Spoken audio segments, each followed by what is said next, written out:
What's going on, EDC people, and what's our journey today? We are going to talk the Finch Runtly. But first, a word from our sponsor. Not really a sponsor at all, but something I do want to shout out and say thank you to. Sharpeningsupplies.com sent me their leather paddles drop. That is just gunk. But this side is the smooth side. This is obviously the not smooth side. I have the green compound down there they also sent, and it is an amazing strap. I like it a lot.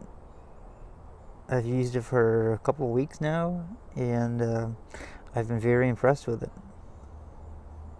It's very comfortable to use because of the paddle, and the leather is high quality. So, if you're looking for a strap, take a look at their stuff. And they've also got a bunch of other stuff for sharpening supplies, obviously. Let's see here. I have my notebook out here because I forgot my stickers again. They're inside. If you like my videos, please give me a thumbs up and consider subscribing. And now to the TPK logo. This here is the Finch Runtly. And this is not going to be a very long video. I've already shown this off a couple times. But I said I was going to do a specific video for each of the Finch knives, and I'm doing that. The Finch 1929 I already did. This is the Finch Runtly, and let's get started. First off, let's get a weight on it. In ounces, 3.11, 3.111. In grams, that's 88.23. For length, closed length or handle length, it looks like about 3 1/4. Tip to scale is about 2.5. It's actually just under 2.5. Well, no, it's 2.5. Pretty much. The cutting edge is more like 2 1/4, but that only matters outside of the U.S. basically, as far as laws are concerned.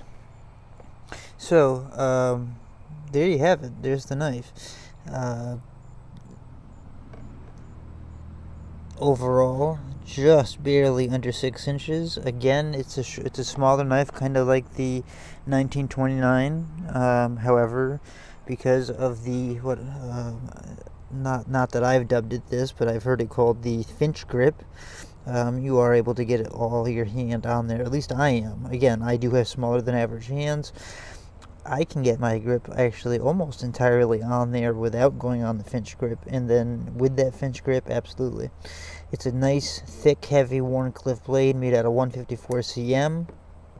If you get them nowadays, originally they were, I think, N690, but nowadays they are the, why is this mat lopsided? Maybe my screen's lopsided.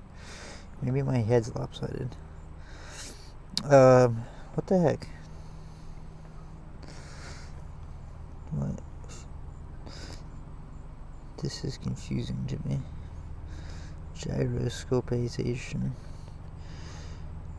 Okay, whatever. So anyways, the thick Wharncliffe blade makes for awesome action. It drops right down, falls into place. It's a great fifth pocket knife, secondary carry, whatever you want to call it. Titanium clip like all the other Finch knives. This is nice and centered, and I have carried it for quite a while. Sorry about my hands, but that is from the fall when I fell down the stairs and broke my leg. This was made in homage to a fishing lure. I believe it's the Head River Runt. That's what the concept of this is. Now, I'm going to put some questions I asked Spencer from Finch up here and some answers. I think there was 5 of them, and they were community-based. You guys gave them to me, for the most part. I think I asked 1 or 2, and the rest were given to me by you guys. So take a look at what I asked and what his reply was. In fact, let me get rid of this leather mat just so maybe it's easier to see on the screen. Well, I think that'll be easier for the text. Let me just center this. Yeah, that'll be perfect. I'll put the question and the answer up here. And in the meantime, I'll show you some comparisons, starting with the Benchmade 940.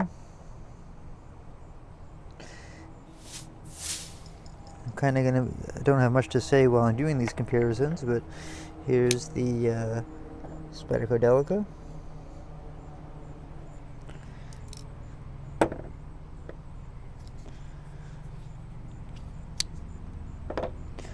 I believe it was Rusty Knife Lover got one of the questions in there. Here's compared to the Para 3, or PM2, I am sorry.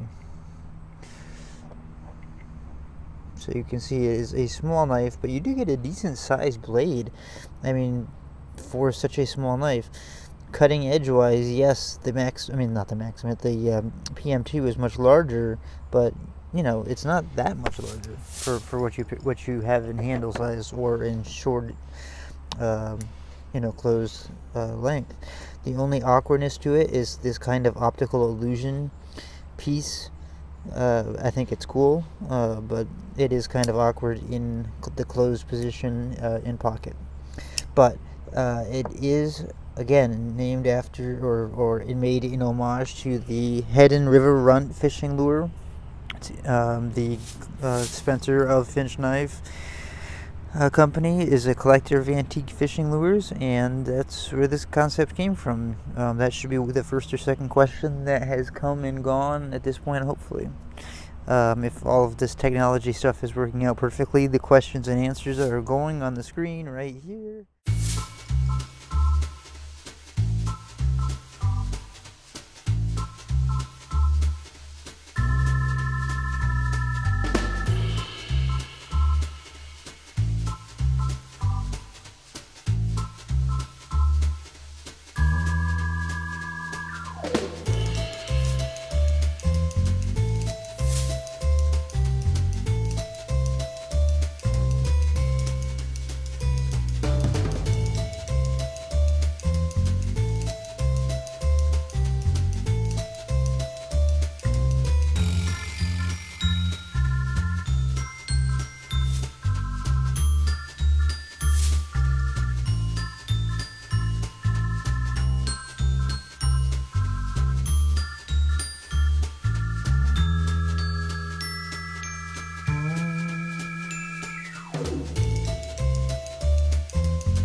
Let me think here. We did the weight, we did the lengths.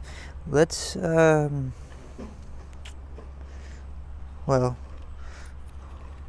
I also want to, oh, of course.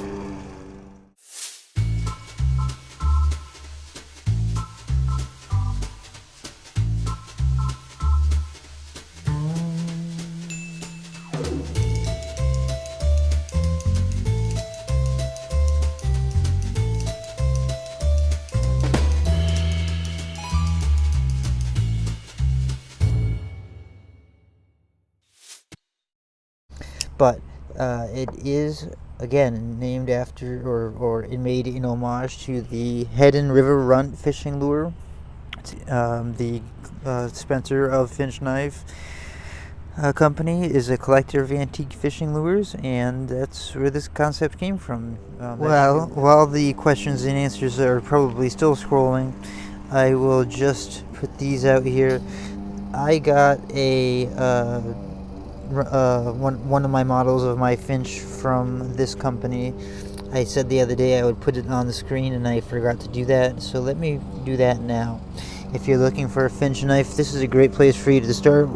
There's other places to go, but why not go here? I get nothing out of it, but they took care of me greatly, and sent along some stickers, and actually they sent along a pen as well. Where did I put that? Yeah, I really like the Runtly. I think it's great for opening packages. I mean, it's great for anything, but it's really got a hefty blade. I decided I liked it for EDC quite a bit. I was able to turn it around in my hand and do some. Let me zoom out. Like pruning of flowers outside. I was able to cut into boxes, as I said. I was able to cut out things in paper. Um, it, it was easy to carry. It has pretty cool action. It has cool audible sounds, and it's a cool little knife. This is the Black Shiner model pattern color, amongst many others. Again, they have Finch has put out many patterns of all of their knives. If you want any advice from me, if you're shopping for a Finch knife and you are looking currently, if you see one in bone, go for it, because I have not seen one that is done in bone that is not beautiful. Okay. Anyways, getting back to the Finch Runtly, it's a really tight package for a lot of knife. It's let's take a measurement of the blade stock before we end this here. It sounds like every neighbor I have is now mowing their lawn at the same time. 0.1165, which is we'll call it 3 millimeters. So it's pretty hefty, but it comes right down to a nice razor blade.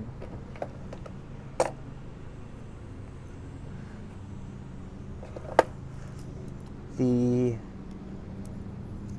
handle is 0.64 inches, but it's also contoured. So, and I might have caught the clip on that actually, because that seems pretty thick.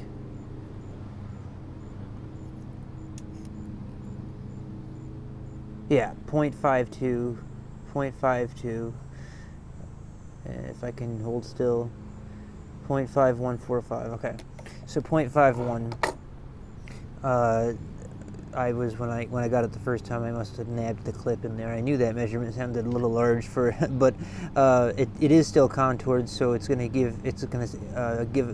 girthier knife. But I think it needs to be for the size that it is, and it gives you just. It's one of the few Finch knives with jimping on top. So you can lock into that Finch grip, and this Wharncliffe is just a utility knife from heaven, I guess. It's pretty well designed, and so where the lure was designed, where the main chunk of it was, as he explained in question number 1 and the answer number 1. Did all the work by driving the lure down and doing all the jigging and moving that it does to attract the fish. The main part of this knife, the big part of this knife, is the blade. That's what's intended to be the largest portion, and so it is, and it's the largest portion used. And I believe that is pretty much the answer that he gave to question number 1, and I just wanted to point that out as well. So that is the Finch Runtly. I think it's a pretty cool knife. Yet again, another slam dunk from Finch. Here's some places that you can grab this. Well, actually, here's a place that you can grab the knife. Again, I'm only showing it off because I have made purchases there, and I mentioned the other day that I would show their name, and I didn't. I forgot. So here it is now. And in addition to that, once again, I want to thank sharpeningsupplies.com for the paddle strap. Very nice of them to send. I'm going to continue to use it. It is better than any strap I have. And with a little bit of that green compound, it goes a long way. You don't have to sharpen for a long time, and you can retain your steel and keep your knife looking not only sharp, but looking good and the way you want it to look all the time, or for as long as is possible. Have a great day, guys.